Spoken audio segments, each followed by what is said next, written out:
Баршаңызға сәлем, Нұрфильмс арнасына қош келдіңіздер. Қуатты бөгде ғарыш кемесі жерді жоюға уәде береді, ал бұл қырғынды тоқтатуға қабілетті жалғыз адамдар мектептегі ең нашар оқушылар сыныбы. Бүгін біз 2015 жылғы Қастандық сыныбы көркем фильмі оқиғасын қорытындылаймыз. Жерге жаңа қауіп төніп, әскер оны залсыздандыруға дайындалады. Олар жасырынған жеріне басып кіріп, жүйелі дыстайды. Сарбаздар өз нысанасына жақындайды, бірақ оған жеткенде бірнеше қармақша пайда болып, оларға шабуыл жасайды. Адамдар үмітсізденіп оқ ата бастайды, бірақ біртіндеп жойылады. Бірнеше аптадан кейін сарбаздарға шабуыл жасаған сол құбыжық жоғары сынып оқушыларына сабақ беріп жатады. Октопустың және Макменнің қосындысына ұқсайтын мұғалім сыныпқа қатысуды тексергенде, оның оқушыларына оны жоюға тырысып резеңке оқтар қолданады. Бұл олардың мектептегі соңғы жылы басталды. Олар Е сыныбына жататын бұл бүкіл мектеп бойынша үлгеріп ең төмен оқушылар сыныбы еді. Керісінше А сыныбы директордың айтуынша жарқын болашағы бар элита бағалары үшін жаза ретінде бүкіл Е сыныбы қаңырап қалған ғимаратқа жіберіледі. Директордың айтуынша бұл шешім олардың басқа оқушылардың даму кедергі келтірмеу үшін жасалған. Сыныпқа келгенде оқушылар таңғажайып тосын сыйға тап болады. Олардың жаңа мұғалім айды бір бөлігін жойып жіберген және оқу бітіруіне дейін жерде де солай істеуге ниетті бөгде ғарыш кемесі. Жапония қорғаныс министрлігінің мүшесі Тадоми Карасума оқушыларға олардың миссиясы оқу бітіргенге дейін профессорлы жою керегін хабарлайды.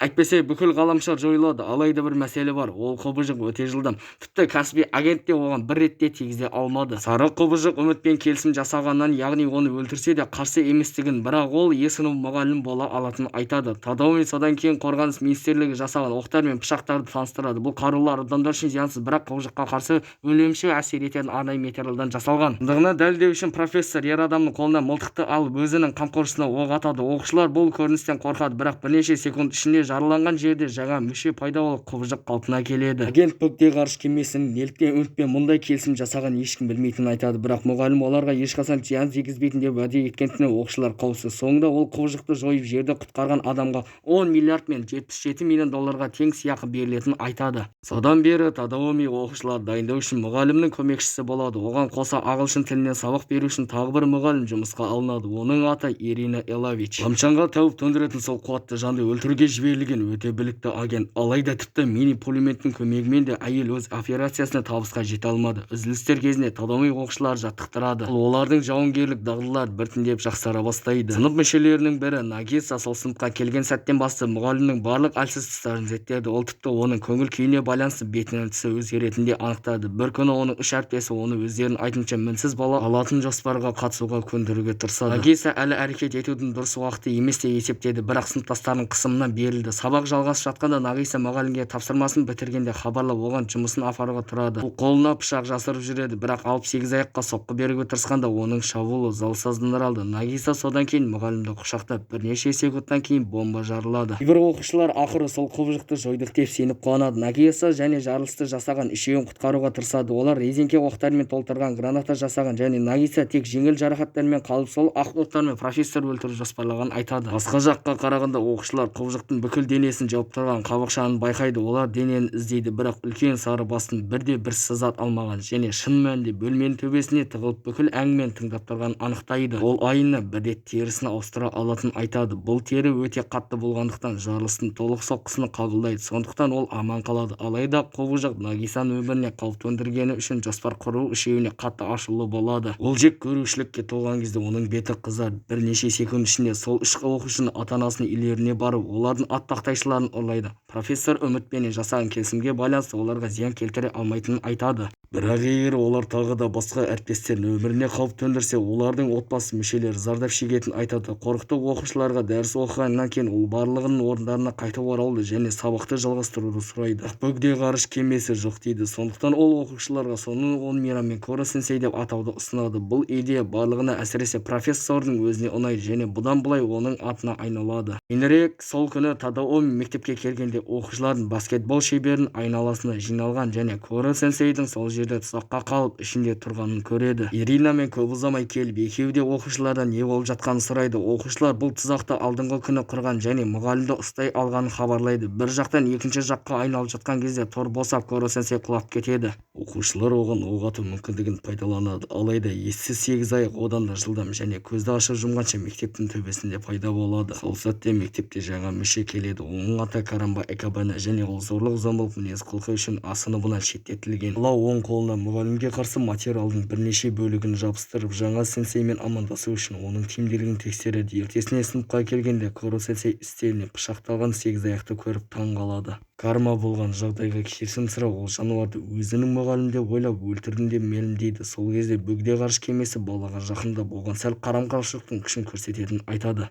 Біріншіден, ол сегізаяқты такайоки жасау үшін интерегидент ретінде пайдаланды және дампинг баланы аузына тығып, тіпті оған жалған тырнақтар жабыстыру мүмкіндігіне де пайдаланды. Кейінірек үйге қайтар жолда Нагиса өзінің жаңа сыныптасын өте ойланып тұрған жерінен кездестіреді. Жас жігіт асынымына жататын кезде болған оқиғаны есіне алады. Басқа мектептің балаларымен төбелескеннен кейін оның директор жақындап Карма жиі төбелесетін болса да, ол әрқашан оның жанында болатынын айтады. Нагисаның жақын жерде екенін байқап, ол Куро-сенсейдің аздап таңқаларлық болса да жақсы мұғалім екенін айтады, бірақ олар оны өлтіруге бұйрық берген. Дәл сол кезде профессор пайда болып, оларға жауынгерлік дағдыларын жетілдіруді жалғастыруға кеңес береді. Карма содан кейін профессордан оның оқушыларын бірден қорғау үшін оны өз өмірін қатерге тігуге дайын деп те сұрайды. Құбыжық иә дейді, ал бала тәуекелі шешім қабылдайды. Бала мылтығын суырып алып жартастан секіріп кетеді. Оның жоспары Куро-сенсей оны құтқаруға тырысқан сәтте оқ ату. Еркін құлап бара жатқанда Карма үш асынымын қорлап жатқан үш сыныптан ұрып соққан күнді есіне түсіреді. Не болған білгенде директор оны элиталық оқушыларға шабуыл жасаған үшін айтып, жаза ретінде есімді жібереді. Сол уақытта Куро-сенсей өзінің қармақшаларын пайдаланып, өрмекші торын жасап, баланың құлауын тоқтатады. Осылайша ол өлтіру қауіпсіз өз оқушысын құтқара алады. Бала жер бетіне қайтарылады және көңіл қалған күйде кетеді. Қорғаныс министрлігіне президент соңғы 2 айда сол зат ғаламшарда келгеннен бері Жапонияға бірнеше елдерден зымырандық шабуыл жасаған, бірақ оны бөгде сегізаяқтар құтқарғанын айтады. Президент тіпті Тадамиді жағдаймен айналысуға қалдырады жоспарлағанын айтады. Бірақ әлгі ілгерілер болмағандықтан сол құбыжықты жою үшін жаңа оқушы жіберу шешкен. Ертесіне сабақ кезінде біз бұл жаңа оқушы жасанды интеллектпен жабдықталған робот екенін білеміз. Оның мақсаты бөгде мұғалімді жою, бірақ ешбір жағдайда оқушыға зиян келтірмеу керек. Өзінің алғашқы шабуылы үшін ессіз робот пулеметтерін қолданып Куро-сенсейді жоюға тырысады. Күтілгендей оның соққылары нәтиже бермейді, бірақ сол машинаның үйрену және даму қабілеті өте жақсы. Сабақтар кезінде машина шабуылданған жолдастарды және сабаққа зорға көңіл бөлуге алатын басқа оқушылар арасында үлкен назарлық тудырады. Аяғында робот қалдырған барлық тәртіпсіздікті тазалауға мәжбүр болады, бірақ екінші жағынан машина өзінің жоғары оқу қабілетінің арқасында өз миссиясын ілгерілете алады.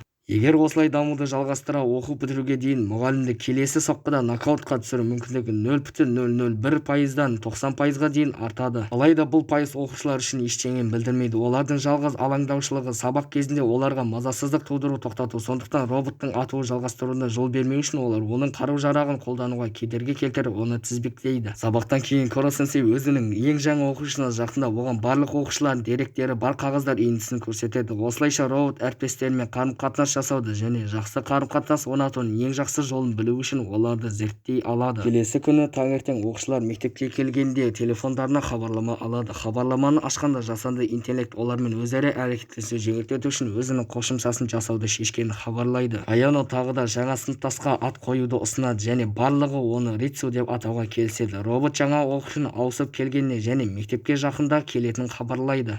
Бірнеше секундтан кейін Куро-сенсей бөлмеге кіргеннен кейін төбеден ақ шашты бала құлап түседі. Содан кейін ара ұстайтын комбинезон киген ер адам бөлмеге кіріп, ол адам келесі жолы есікті пайдалануды сұрайды. Рицу бұл оның бағыныштысы екен және олар арнайы агенттер мектебінде бірге жаттыққанын хабарлайды. Бала өзінің барлығына күшті екенін айтып, Куро-сенсейді шайқасқа шақырады. Профессор жекпе-жекті қабылдайды, ал Широ бір ғана ережені белгілейді. Парталармен шектелген кеңістіктен бірінші болып шыққан адам жеңіледі. Шайқаста басталған бойда оның алғашқы шабуылында Итоно профессордың қармақшаларының бірін жұлып алады. Бала басынан шыққан қармақшаларды көрсетіп, барлығына таң қалдырады. Куро-сенсей баланың қармақшалары әлі дамып жатқанын байқайды және оның есіндегі бір естелік мұғалімді ашуландырады. Профессор баланың барлық соққыларынан жалтарып, шабуылдарынан құтылу үшін терісін төгеді. Бұл оның құпия қорғанысын сол айда екінші рет қолдануы. Төбеге жабысқан кезде оның қармақшалары қалпына келеді. Бұл профессор өзінің энергиясы таусылып бара жатқанын мойындайды. Соның салдарынан ол келесі шабуылдардан жалтарып, сол баладан таяқ жейді. Соққылардан айыққаннан кейін ол бұның деңгейіндегі қарсыласпен бірнеше рет кездесу екенін мойындайды. Алайда ол оңай берілмейді. Куро-сенсей жауын әлсірету үшін қорғаныс министрлігі жасаған резеңке пышақты қолданады. оның қармақшалары сегіз аяқтың денесімен бірдей материалдан жасалған. Баланың қармақшасы зақымды кезде оның жылдамдығы да төмендейді,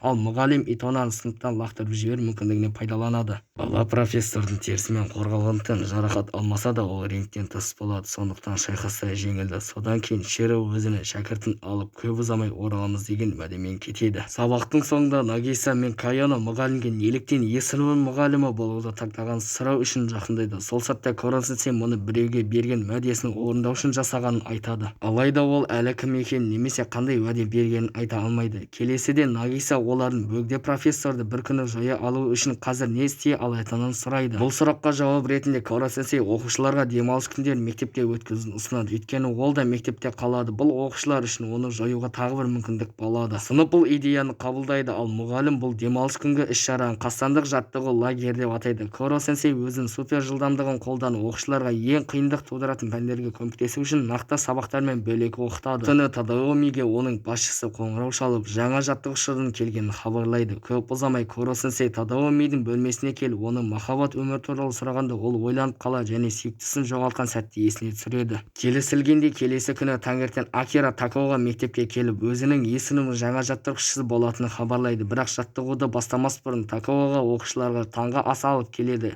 Олар жаңа сенсейден бірден ұнатады. Кейінірек Ирина Тадамимен сөйлесуге барып, өзінің бұрынғы армия досы Такоға туралы түсіндіреді. Оның оқыту әдісі оқушыларға жақында олардың отбасы сияқтымын деп сендіру. Мәселе мынада, көп ұзамай өз оқушыларына қатысты зорлық-зомбылықты қолдана отырып өз диктатурасын бастайды. Жаттығудың екінші күні басталады, ал Такаока оқушылардан 20 рет жүгіруді сұрайды. Кадзаки ауырып қалады, сонда жаттығушының қыздан жағдайды қалай екенін сұрайды. Ол өте төзе алмайтын және Тадои мырзамен жаттығуды қалайтынын айтады. Бұл сәтте ер адам тұрып қызды ұрады. Барлық оқушылар жиналып мұғалімнен сыныптастарын босатуды сұрайды, бірақ ер адам оған сабақ беруге бел болады. Алайда ол екінші соққыны бере алмай тұрғанда Тадои пайда болып, оның жұдырығын ұстайды. Ол психопатқа оқушыларын жалғыз қалдыруды бұйырады. Такаока Тадамидің жаттығу әдістерінің тиімсіз екенін, сондықтан бұл жасөспірімді әлсіз екенін мәлімдейді. Ол ер адамның өзіне ең үздік оқушысы сынымен шайқасу үшін таңдауын сұрайды. Егер таңдалған оқушы пышақты оның денесіне бір рет болса да тигізе алса, ол жеңілгенін мойындап мектептен кетемін деп уәде береді. Содан кейін Тадоми Нагисаны таңдайды, бірақ баланың қатысуға міндетті емес екенін айтады. Көптеген оқушылар күндетпеген нәрсеге Нагисаны өлтіруге табиғи таланты бар. Бала бұл қабілетін өзінің жеңіл мінезінің артына өте жақсы жасырады, бірақ ішінде оның қанға деген шөлі бар. Такаоканы көргенде бала оған шабуыл жасау қажеттілігіне қуанышын жасыра алмайды. Ол күлімсіреп өзіне сенімді тұрған ер адамға қарай жүреді, бірақ оның бетіне қарағанда ол толығымен сөйлей алмай қалады. Бұл сәтте Нагиса пышақты жаттықтырушысының мойнына салып, оны құлатады. Ер адам қатты ашуланып қайта шайқасуды талап етеді. Ол мұндай балаға жеңілуді қабылдай алмайды, бірақ Нагиса оған келісімді еске салады. Ол Такаокаға оқытқаны үшін алғыс айтады, бірақ одан жеңілгенін қабылдап қорлықпен кетуін сұрайды. Ол кетуге шешім қабылдайды, ал барлық оқушылар сол ессіз психопаттан құтылғаны үшін Нагисаға алғыс айтады. Жаңбырлы күн және сабақтар әдеттегідей жалғасуда. Коро-сенсей кешігіп келеді, ал бөлмеге кіргенде бәрі оның бетіне бірдеңе болғанын байқайды. Сегізаяқтың басы суды көп сіңіргендіктен толығымен ісіп кеткен. Жаратылыстану сабағы басталғалы тұр, ал Окуда мұғалімнен өзі дайындаған уду ішуді сұрайды. Барлық қызды аңғалдығы үшін мазақ етеді, бірақ Коро-сенсей сол оған сұйықтықты ішуге шешім қабылдайды. Ішкенде оның беті бозарып, кенеттен басына мүйіздер өсе бастайды. Ақырында оның бүкіл денесі қатып қалғандай ақ түске айналады, бірақ ол тез қалыпты жағдайға оралды және Окудан адамдар үшін өлімге әкелетін, бірақ ол үшін зиянсыз натрий гидроксидіне негізделген осындай күшті у жасаған үшін мақтайды. Соңында ол оған одан да күшті уды қалай жасау керектігін үйретуге қуанышты болатынын айтады, ал оны жұтқанда оның денесі үрленген шар сияқты жұқа болып қалады және Коро-сенсей оқушыларды оны ұстауға тырысып жатқанда қашып кету үшін бұл жаңа форманы қолданады. Бірнеше минуттан кейін ол қалыпты жағдайда оралады және оқушылардан профессор Тадои мен профессор Иненаны шақырып мектепке ауласына жиналуды сұрайды. Коро-сенсей оқушыларға жақсы агенттің миссиясы сәтсіз болған жағдайда қолдану үшін әрқашан бір жоспары болатынын айтады. Кенеттен мұғалім зымыран сияқты ұшып шығып, көп ұзамай мектепке қайта оралып, айналасындағы барлық нәрсені қиратады. Ол жаңа ғана бомбаны ауада ұстаған болатын. Көкте ғарыш кемесі кейін одан оқушылар сыныпқа қайта алып барады және келесі имтихандар үшін олар білімдерін жинап, оны жою үшін мінсіз жоспар құру керек екенін хабарлайды.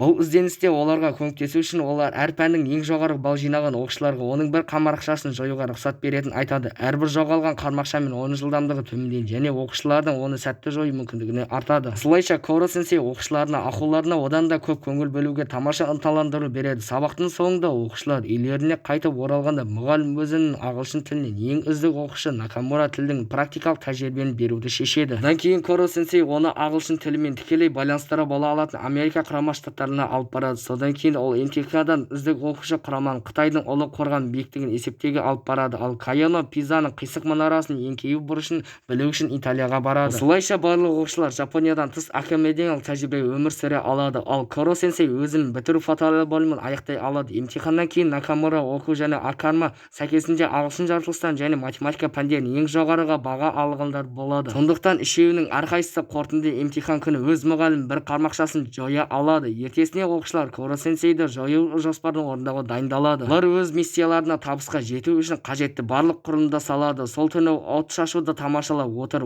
оқушылар Коро сенсейді шынымен өлтіру керек пе деп ойланады. Барлығына қарамастан олар өз мұғалімдерін жақсы көреді, бірақ ғаламшарды құтқару үшін оны жою керек. Кенеттен Коро сенсей пайда болып, олардың ертеңгі өнімділігін тағатсыздана күтетінін айтады. Ақырында үлкен күн келеді және оқушылар операцияны бастауға дайындалады. Қаруларын алғаннан кейін олар іске асыру орнына барады. Коро сенсей байланған ал тұзақтың қалған бөлігі ашылады. Топ бірде-бір бөлшекті жіберіп алмады және олардың барлығы өз сыйлауларын алуға асықты. Нагиса оның қармақшаларын кескеннен кейін Коро сенсей суға толы ваннаға лақтырылатынын айтады. Жаңбырлы күні бала судың бөгде зекетінің әлсіз тұстарының бірі екенін түсінген болатын. Оқушылар мұғалімнің қармақшаларын атып жұлып алуға дайындалады. Содан кейін галлондармен су лақтырылады. Соңында екі оқушы жақындап қобжықтың бетіне резеңке оқтар атады. Коро сенсейге соққы берілгелі тұрғанда жарылыс болып сегізаяқ жоғалып кетеді. Көп ұзамай оқушылар оны табады, бірақ оның бүкіл денесі кетіп қалған тек оның басы. Ол кез келген сыртқы факторлардан қорғай алатын жоғарғы тығыздықтан кристалған қабықшасымен оралады. Бұл Коро сенсейдің тіпті ядролық бомбамен де бұзылмайтын абсолютті қорғанысы болды. Алайда бұл энергия кристалды 24 сағаттан артық ұстамайды. Сондықтан оқушылар мұғалімге қарсы оқтарға толы бассейнге оны салып,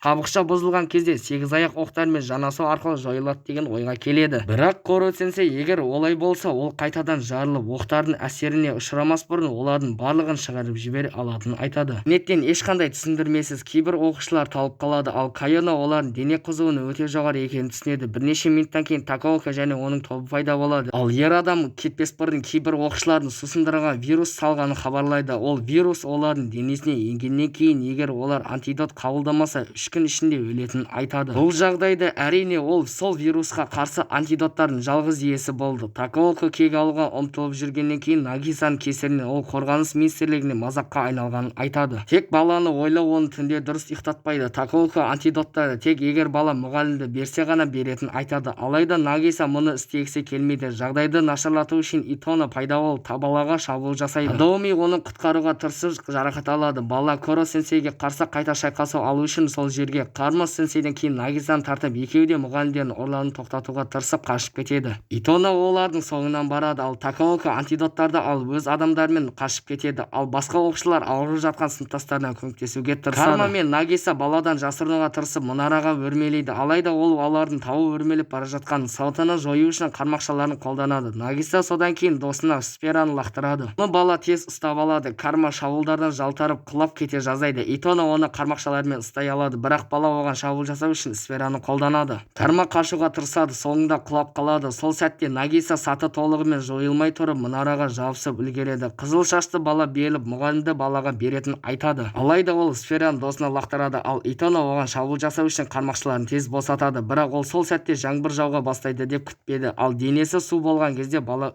өз күштерін жоғалтады. Коро сенсей оқушыларды олардың жоспары үшін мақтайды. Балалар сол кезде жаңбыр жауатынын білген, сондықтан олар мұғалімдерін жою үшін бұл күнді таң атады. Бұл Б жоспары болды. Егер Итоно әлі де қызығушылық танытса, ол есіміне қосылуға өте қош келдіңіз болатынын айтады. Дәл сол кезде оларға Рицудан хабарлама келіп, мектепте не болып жатқанын хабарлайды. Нагиса қолында сөмкемен пайда болады, ал Такаока оны күтіп тұр. Ер адам оған профессорды жою жоспары іске асып жатқанын хабарлайды. Ол оны арнайы оқтармен толтырған цемент ваннасына Кайономен бірге көмуді жоспарлайды. Осылайша мұғалім оқтардан құтылу үшін жарыла алмайды. Өйткені егер ол жарылса, оқушыны өлтіріп қояды. Такаока Нагисаға қобжықты беруді бұйырады, бірақ бала ер адамның сыныбының оқушыларына мұғалімді өз қолдарымен жоюға рұқсат беруін өтінеді, өйткені олар осыған үйретілген. Алайда Такаока баланың өтінішіне көңіл бөлмейді. Оның орнына ол оның иіліп тұрған пайдаланып, оның басынан тебеді. Осы барлық қорлықты бастан өткеріп жатқан Нагиса телефонда Рицудан келген хабарламаны естіп күлімсірейді. Бала Коро сенсейді Такаока береді, бірақ ол сөмкені шешкенде ер адам оның шын мәнінде тек футбол добы екенін түсінеді. Сол сәтте оқушылардың қалғандары жақындап, сол адамдардың өздері салған бетонға тұсаққа түсіреді. Коро сенсей оқудан сыныптастарына антидот жасай алғаны үшін және Нагисаны қорлық көрген кезде де жақсы әрекет еткені үшін құттықтайды. Бірнеше минуттан кейін әскери тікұшақтар жақындап барлық оқушылар мен мұғалімдерді өз базаларына апарады.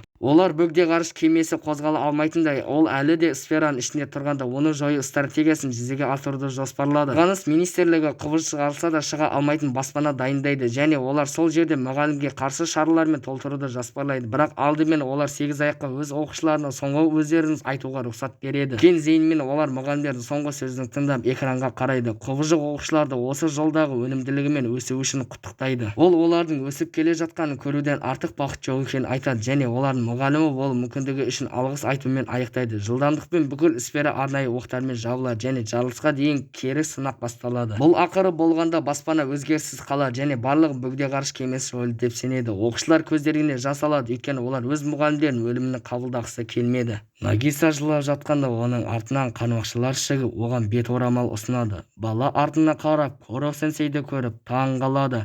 Басқа сарбаздар үмітпен қашады, бірақ Тадоми өзінің әріптесінің әлі тірі екенін көріп қуанады.